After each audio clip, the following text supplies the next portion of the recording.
Joining us now is Paul Thompson. We had him on a couple of weeks ago. He wrote the Clinton investigation timeline. He's calling from San Diego. Hey, Paul. Hey, good to have you. I mean, good to be on the air. Thanks for having me. That's all right, Paul. So, what do you think? Oh, man. Boy, what a disappointment. I was listening to you talk earlier, and I'm surprised you seem to be kind of resigned about the whole thing. At this point, I don't know how else to react. I mean, I don't plan my reaction. It just happened, but... I'm more angry than resigned. Well, I'm angry, too. Don't get me wrong, but I have discovered anger, where it concerns the political mess in this country, does nothing except make me sick. Right. Yeah, well, I can relate. Well, I wanted to kind of get into the nitty-gritty a bit about what Comey said, because I think it's a really, really strange thing that he did. I mean, it's not just that he got up there and said, okay, we don't think there's enough evidence to indict Hillary, goodbye.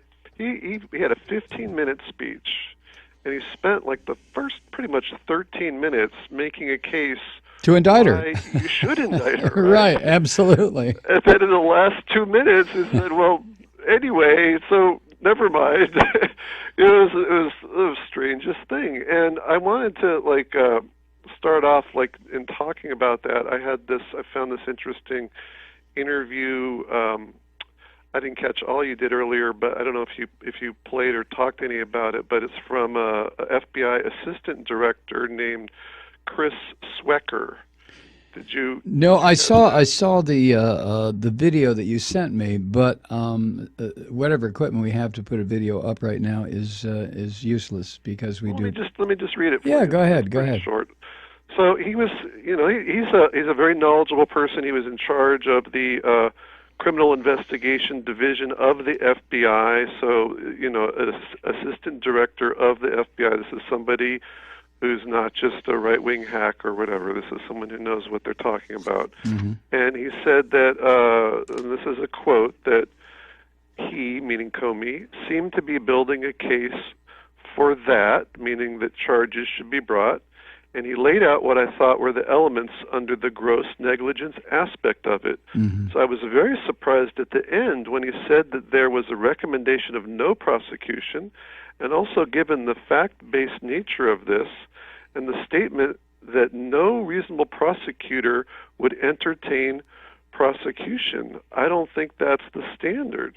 And then he concluded, the facts are the facts, and in this case, I think there's a lot of things that are very unusual about this. And I couldn't agree more. It's the strangest thing, because if you really look at what he said in the first major chunk of what he was talking about, he made a convincing case that she needed to be indicted. Right. Well, that was the impression I got too, and I was waiting for the hammer to fall. And when it fell, it was a feather, not a hammer. Right. And in particular, it's very interesting that he made this one statement. Let me read the direct quote from Comey. He said, although we did not find clear evidence that Secretary Clinton or her colleagues intended to violate laws governing the handling of classified information, there is evidence that they were extremely careless in their handling of very sensitive, highly classified information. Mm-hmm. So the first part of that is saying we didn't see intent. He uses the word intended. Which, of course, there's a bunch of laws that are related to intent of release of national security information. But then there are these other laws that are about gross negligence that you don't have to prove intent at all. Right. Well, and I think what the distinction he was making was the fact that intent has everything to do with charges that are brought against somebody. That's why we have first-degree murder, second-degree murder, voluntary manslaughter, involuntary manslaughter. It's your intent when the crime was committed, or lack of intent.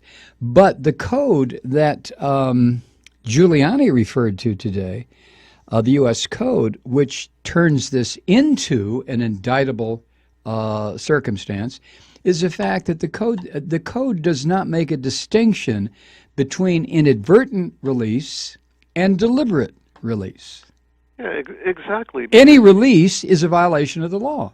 If you think about it from the point of view of the powers that be in the military and so forth, what matters is the final result. If some secrets get out and it was because somebody was just a complete idiot versus they were deliberately selling that to the Chinese or whoever, it doesn't really make a difference. The information got out, and you have to have some punishments there to prevent people from doing that, or else people will just act in the most careless way without worrying about it, right? So there's laws that are more severe, that have this intent aspect to it, but there are also laws that sometimes have pretty severe penalties that don't mention intent whatsoever. So he pulls kind of a switcheroo here, because he suddenly starts talking about intent, whereas he had made a very convincing case about the gross negligence. And then he even used in this sentence, he even used the phrase that they were extremely careless. Now, I went and I looked up the words gross negligence in Wikipedia, and the very first sentence says, gross negligence is a legal concept which means serious carelessness. Right. So what's the difference between serious carelessness and extremely careless? I mean, you're splitting hairs here, right? Right. This is ridiculous.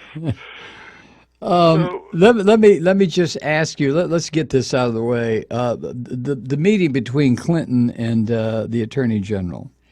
Do you have a passing comment about that occurred when? Saturday, Sunday? Oh, I think it was Monday. Monday. Yeah, that was just really suspicious. They said that they were just having chatting, an exchange of pleasantries, right. But you should not have an exchange of even pleasantries with somebody who's this close to the people you're investigating. I mean, imagine if there was a murder investigation and you found out the nation's attorney general had dinner with the spouse of the prime murder suspect in the right. middle of the whole thing. It's so. I don't know what was going on there. Well, I think we can stipulate that Bill Clinton is not a dumbass. He's a manipulator, but he's not stupid, especially where it concerns government. Surely he and he was an attorney. Surely he understood that by going into that meeting with Loretta Lynch, that impromptu meeting, he was setting his wife up for all kinds of hell. Because of this. What do you think prompted Clinton to do that? Is it just his attitude of screw the world, I can do whatever I want? Well, maybe they thought that there would be nobody who would ever know about the meeting, which I think was it's surprising that it came out, because if you know the details of it, it was Monday night, 10:30 at night, in this Phoenix airport, in an exclusive part of the airport where only people who have charter jets go, right? And so you have one charter jet and another one parked near each other. It's dark. The only other people around in this, highly secure spot would be probably the security people around Clinton and then the security people around Loretta Lynch. Right. So I think, if you ever wanted a clandestine meeting, that would be a pretty good place to do it. And it seems like somebody, I would guess, on this who was protecting Loretta Lynch, went to the media, because I saw the local reporter who broke it said that he got it from a trusted source. Mm-hmm. And it turns out that when the Attorney General goes from state to state, the local FBI agents provide her personal security. So probably some local FBI agent didn't like the looks of that and tipped off his local media contact, and the whole thing blew up. That would be my guess. So then there was egg on everybody's face, and they had to come up with, we'll say that Loretta Lynch is going to recluse herself from this case. But that turned out to be, kind of a sham, because I'm sure by the time that happened, which was just this last Friday, they had already made up their minds that they were not going to indict anybody, and so it didn't really matter what she said or did at that point. Well, do you out so quickly after interviewing Clinton, and then the Clinton interview was only 3.5 hours. Right. Gives you the impression that was just a going through the motions sort of thing. Mm-hmm. But once again, I am very curious, and maybe there is no answer that you and I or anybody will ever know, but what motivated Bill Clinton to get on the Attorney General's plane? 2 days before, I think it was Sunday, wasn't it? I don't think it was 4th of July when he met with her, which was yesterday. I think it was Sunday. No, it was almost a week ago now. Yeah. When he got on her plane? Yeah. Oh, okay. Well, then, what prompted? What do you think prompted that? I'm seriously. I'm curious. I honestly have no idea. Okay, well then, this is what they talked about. I mean, but the whole thing. I get this sense that the fix is in. How can you not conclude that based on what Comey said? Because he presented a very convincing case, I believe, including bringing up a lot of new things that made things much worse than we previously believed, and we can get into a bit of why she's so very much deserves to be indicted. So for him to not do that, especially with his background, you were talking earlier how he has this very honorable background. He's been kind of a hard-nosed prosecutor, considered to have a lot of integrity, and then to have a case this strong, and then to not do anything with it, it can only be because of some political consideration. But that would have to include the Attorney General, the head of the FBI, various FBI agents and investigators, God knows who. So once again, this is the problem that I have sometimes with theories of conspiratorial activity. Well, hold on. You don't need all that. You need just Comey, basically, because we don't know what the rank-and-file FBI agents think in this, and I would not at all be surprised. In fact, I'm pretty much expecting that over the next days we will get some leaks from some angry FBI agents who feel like they've been betrayed because they obviously been working on this for a year and they've seen the same evidence. Here you have even this assistant FBI director who's just puzzled as all heck. Like, why did he pull this last-minute switcheroo? So the agents have to be feeling the same way, but they don't have any final say. It all comes down to ultimately just Comey and well, Lynch would have to understand also she's Comey's boss.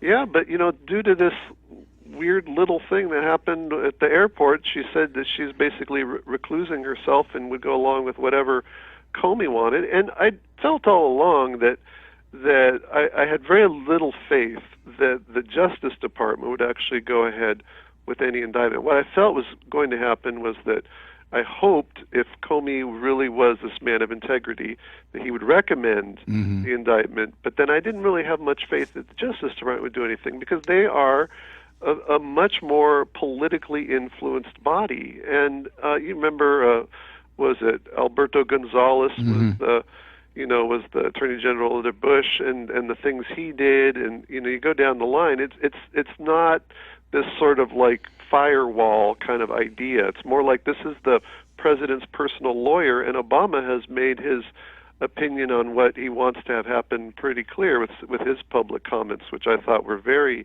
uncalled for. That he's always saying in the middle of an investigation, I can't speak to this while investigation's in progress, and then he made some very leading comments in the past few months about this case. So you could kind of see the writing on the wall from what Obama wanted. And I saw this interesting article somebody did recently. They looked up, because you can see all the federal records of how much money people donate in the presidential cycle, and something like 80% of the top people in the Justice Department had given money to Clinton in this primary, and a lot of them gave the maximum, $2,700. So, there's a lot of political bias going on there. So the big question was, would that political bias affect Comey? Would he be influenced? Would he bend to the pressure?